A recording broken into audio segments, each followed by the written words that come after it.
Sam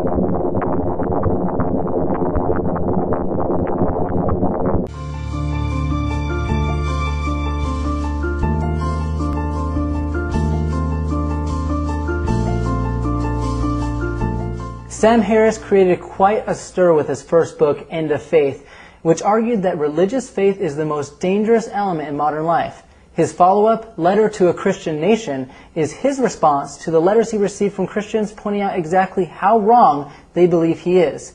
Sam, thank you for joining us today to talk about these explosive topics. Well, thanks for having me. Tell us about the connection between the two books.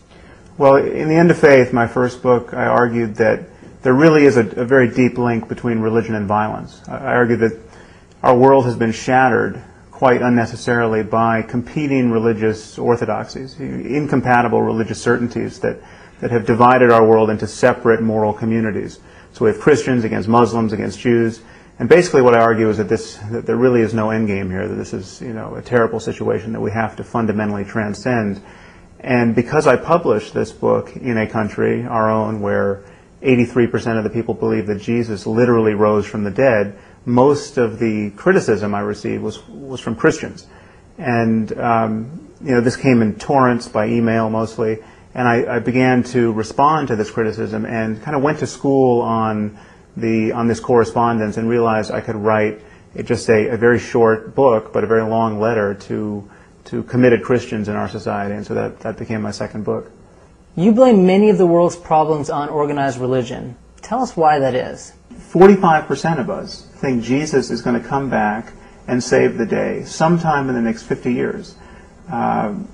This is a shocking fact, and of course this belief is knit together with a variety of other beliefs, all of which are incompatible with finding any motive to create a durable future for our species, a sustainable civilization geopolitically, economically, environmentally. I mean, if you think the world is going to end in 50 years, and it is going to end gloriously, and its ending is going to be the best thing that could ever possibly happen, that is a bad piece of software to be running if you have to make decisions about nuclear first strike policy. We really do have people believing dangerous things that are presenting obstacles to medical research, for instance. The president just used his first veto to block stem cell research, which is indisputably the most promising area of biology to generate medical therapies for dozens of conditions. You really seem to think that the countries in Western Europe, which have less religious fervor, have really gotten it. The most atheistic societies on the planet, societies like Norway and Denmark and Iceland and Sweden, these are the healthiest places to live by really every relevant factor: violent crime, gender equality, educational attainment, per capita income, infant mortality. American teens are 70 times more likely to have gonorrhea than their French counterparts living in a comparatively atheistic France. So this idea that somehow high levels of religious literalism guarantee a kind of public morality and societal health appears to be an absolute fantasy, and it's even a fantasy within the United States. The most religious states, the most religious cities, are not the places where you see the lowest violent crime or even the lowest divorce. It's quite to the contrary. So what is your goal with Letter to a Christian Nation?